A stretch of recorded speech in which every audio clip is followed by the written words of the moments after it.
What happens when a $1.5 billion hole is suddenly blasted into the center of a booming tech industry? Yeah, that's a massive vacuum to just appear overnight. Right. And then into that absolute vacuum, the government starts offering these high-stakes, take-it-or-leave-it plea deals to weekend hobbyists. Oh, it gets even crazier when the secret clone companies step out of the shadows to sell you hardware. Exactly. I mean, it sounds completely made up. It genuinely reads like the prologue to a cyberpunk novel or something. But it is the exact reality of the commercial drone industry right now as of April 2026. It really is. Before we jump in, for anyone joining us for the first time, I just want to quickly say who we are. Red Raven UAS provides customized drone training, program development, and expert consulting. At Red Raven, we work with public safety, utilities, and enterprise teams. And our focus is really on one thing: helping you launch and grow a drone program that's safe, compliant, and actually ready for your mission. We do the consulting, the strategy, and the hands-on training that, turns an idea into a real operational tool. Visit redravenuas.com for consulting, training, and FAA Part 107 certification, and check out the current special pricing on our Part 107 course. So welcome to this turbulent state of the market. And our mission is to, really cut through the geopolitical noise. And there is so much noise right now. Oh, totally. We want to cut through the panic over new regulations and look at the raw data. We want to show you where the real opportunity actually lies right now. Right, because the structure of this entire industry is fracturing and reforming at the exact same time. It's a fascinating intellectual puzzle to piece together, honestly. It really is. It is a profound structural shift. We are basically moving from an era of relatively unrestricted, hardware-driven growth into a highly regulated, highly competitive, data-driven landscape. That transition is brutal for a lot of people. It is, yeah. But if you can parse the actual mechanisms behind these government regulations and the shifting job market, the path forward becomes surprisingly clear. So let's start with that $1.5 billion hole. Because you really can't understand the drone market today without looking at the massive geopolitical disruption that's setting off a chain reaction across the entire supply chain. Absolutely. It's the catalyst for everything else we're going to talk about. Right. So looking through the legal filings in our sources, DJI recently estimated that the FCC ban is going to cost them a staggering $1.5 billion in U.S. revenue in 2026 alone. Wow. I mean, when you look at the sheer economic gravity of that single number, you realize just how unprecedented this whole situation is. 1.5 billion. With a B. Yeah. And to grasp how we got here, you have to look at the exact mechanism the Federal Communications Commission is using. Right, the SEC. Yeah. Back in December 2025, they placed all foreign-made drones on the covered list. Okay, but we really need to clarify how that actually works, because I think people assume the FCC is out here, policing the physical airspace. Oh, like intercepting drones? No, not at all. Exactly. The FCC regulates the invisible radio waves that connect your controller to the drone. They aren't shooting devices out of the sky. Right. They are simply withholding the equipment authorization. That is the perfect way to look at it, honestly. The FCC is essentially withholding the digital passport these devices need to legally emit a radio frequency. Like on the 2.4 or 5.8 gigahertz bands, right? Exactly. They aren't saying the plastic and the brushless motors are inherently illegal. Yeah. They're saying the device is not authorized to transmit a signal within the United States. So it's basically an administrative border wall built completely out of paperwork. Yeah, that's exactly what it is, a paperwork wall. But let's establish a baseline for you listening, just to clear up the widespread panic online right now, because it is everywhere. Oh, the forums are a mess right now. They really are. Look, if you have an existing pre-approved DJI drone in your fleet right now, it is entirely legal to fly. Yes. That is a crucial point to make. The FCC didn't mandate a retroactive kill switch to brick a drone you bought a year ago. The ban specifically blocks new products. Right, the new stuff. Yeah, the sources show there are 25 new products entirely blocked from reaching American consumers right now. And the downstream effect of an administrative body freezing a product cycle like this is just severe. Oh, I bet. I mean, you artificially restrict a market leader from introducing new technology, which severely limits consumer choice. Because there's no real alternative, right? Exactly. And by limiting that choice, you artificially drive up prices for comparable futures. The U.S. consumer is suddenly paying a massive premium just to maintain yesterday's status quo. All while the rest of the world gets access to the next generation hardware. Exactly. Okay, let's unpack this. It's like if Apple released the newest iPhone, but the U.S. was legally blocked from buying it, forcing Americans to stick with last year's model while the rest of the world upgrades. What's fascinating here is that we are seeing the immediate consumer impact of this right now with DJI's new entry-level drones. Right, the Lito series. Yes. The rollout of the new Lito 1 and the Lito X1. Right, and these new airframes weigh in under 249 grams. Which is the magic number. It really is, because obviously that sidesteps Part 89 remote ID rules in most regions. Yeah. So it replaces the Mini 4K as the budget entry point globally. Yeah, it's the new standard in Europe, the UK, everywhere. Everywhere except America. Right. The authorization applications for the Lito series hit an absolute brick wall at the FCC. Just dead in the water. Completely. You have a massive global manufacturer churning out highly capable, incredibly lightweight hardware, and the American market is just entirely locked out of the ecosystem. Which brings us to a massive discrepancy in the market. I mean, the FCC has essentially created a $1.5 billion vacuum. Yeah. But you can't just freeze consumer demand by fiat. No, you really can't. American buyers still want high-quality, sub-250-gram drones. Of course they do. Which perfectly explains the sudden, honestly incredibly suspicious rise of a company called SkyRover. Yeah, this is where the industry landscape goes from just complicated to outright murky. Because they are wild for the price point. They really are. I mean, they are aggressively positioning themselves as the American replacement for DJI. Yep. You have the SkyRover S1 for $289, featuring a Sony sensor, 4K video, and 38-megapixel photos. Which is incredible for under $300. Right. And then for $499, you get the X1, which adds full obstacle avoidance and AI tracking. And both of these sit squarely under that 249-gram limit. So on paper, it is exactly what the American consumer has been begging for. A highly capable drone at an affordable price, avoiding heavy regulatory friction. Right. And SkyRover is leaning hard into the domestic narrative, claiming this long-term commitment to the U.S. market and constantly issuing press releases about exploring domestic manufacturing. Wait, hold on. Let's just do the math here for a second, because this is where I really need to push back. Sure, go ahead. Building a proprietary flight controller and vision-based obstacle avoidance AI from scratch takes years of intensive R&D. Oh, absolutely, and millions of dollars. Right, so how is a virtually unknown startup suddenly pumping out an X1 for $499? That math completely falls apart unless they're utilizing an existing mature supply chain. You've hit the exact friction point that hardware analysts are focusing on right now. Okay, so I'm not crazy. No, not at all. Multiple tech outlets in our sources have literally desoldered the boards on these SkyRovers and done extensive teardowns. And what did they find? They found incredibly deep hardware similarities and supply chain ties to DJI. Wait, really? Oh, yeah. We are talking about shared component sourcing, identical design languages in the gimbal construction, and eerily similar software architectures. Here's where it gets really interesting, though, because neither SkyRover nor DJI will confirm or deny if they are independent companies. Nope. Total silence on that front. Or if they're secretly linked through, shell corporations. So if it looks like a DJI, flies like a DJI, and costs the same as a DJI, Yeah. are American buyers basically walking right into a regulatory trap? Well, it requires a strict risk assessment on your part, and your exposure depends entirely on your operational scale. How so? Well, for a casual hobbyist taking a drone on a weekend hiking trip, a $300 risk is minimal. Right. If the FCC eventually decides SkyRover is a proxy company and bans their radio authorizations too, you are out a few $100. Which sucks, but it's not the end of the world. Exactly. But for our enterprise listeners, if you are trying to build a corporate drone program for, say, a utility grid inspection company, the calculus is entirely different. Because you aren't just buying a piece of plastic, you're building standard operating procedures around it. Exactly. You are investing heavily in API integrations, complex pilot training protocols, and massive data pipelines. Wow, yeah. You should never build your standard operating procedures around a platform that operates under a cloud of regulatory uncertainty.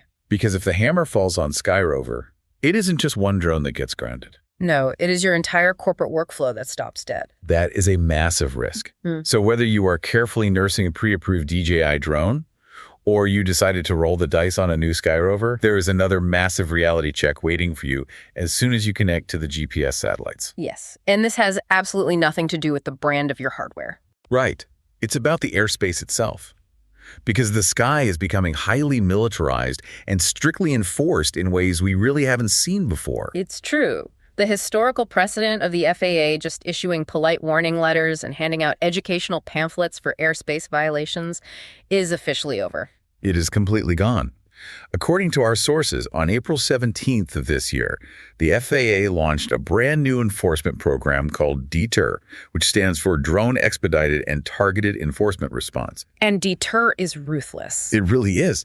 If you violate an FAA drone regulation and you are a first-time offender, you are offered a highly structured plea deal. Which is a huge shift in their methodology. Yeah, you have exactly 10 days to accept a reduced fine, officially admit guilt, and permanently forfeit your right to appeal. It is a streamlined, automated compliance mechanism. So what does this all mean? It sounds exactly like a traffic ticket plea deal, but with stakes that could absolutely bankrupt you. Yeah, it's very similar to that. And if you refuse, or if you just ignore the letter for 11 days, you face the full, drastically slower, vastly more expensive enforcement process. Either way, it is a permanent mark on your record. And these fines are severe. The FAA can levy up to $75,000 per violation. Yeah, that's life-ruining money for a lot of people. Absolutely. The sources cite recent actual fines ranging from roughly $1,700 to nearly $37,000 for a single flight. For one flight, just think about that. But here's what I don't understand.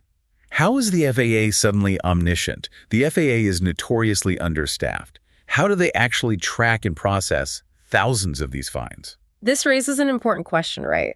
Because they aren't relying on guys with binoculars standing in a field. Right. The mechanism driving DETER is remote ID. It's not a secret government radar system. The drone is essentially doing the snitching. Oh, wow.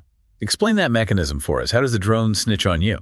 Well, remote ID acts as a digital license plate. When the drone is in the air, it is actively broadcasting a Bluetooth or Wi-Fi signal to local ground-based receivers. Right. And that signal contains the drone's serial number, its altitude, its velocity, and crucially, the exact GPS coordinates of the pilot's remote controller.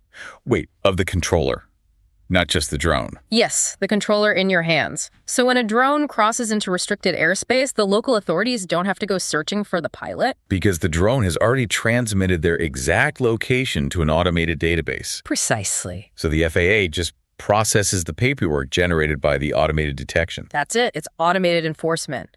And the catalyst for rolling out DETER right now is specifically the FIFA World Cup, which is running from June 12th through July 19th. Oh, that makes so much sense. Yeah, it is a massive stress test for domestic airspace security. You have millions of people, high-profile targets, and a sprawling broadcast infrastructure across multiple host cities. So they are throwing up massive temporary flight restrictions, or TFRs, around every single stadium. Exactly. And the FAA simply does not have the manpower to individually educate every hobbyist who decides to fly their new SkyRover near a stadium to try and get a cool shot of the crowd. Right. They need an automated deterrent, which is exactly what DETER provides. If you accidentally clip a TFR zone because you, forgot to refresh your airspace app before taking off, you are getting a certified letter demanding thousands of dollars and an admission of guilt within a week and a half. That is the harsh reality of the airspace today. It's terrifying. It is.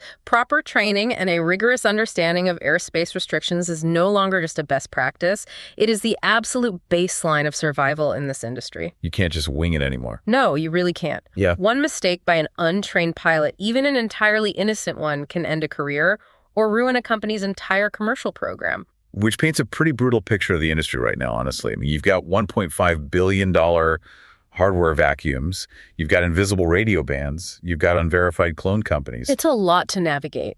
It is. And you have an automated government fine machine leveraging remote ID to track your exact coordinates. You might be listening to this and wondering, is there even still money to be made in commercial drones? Why endure all this regulatory friction?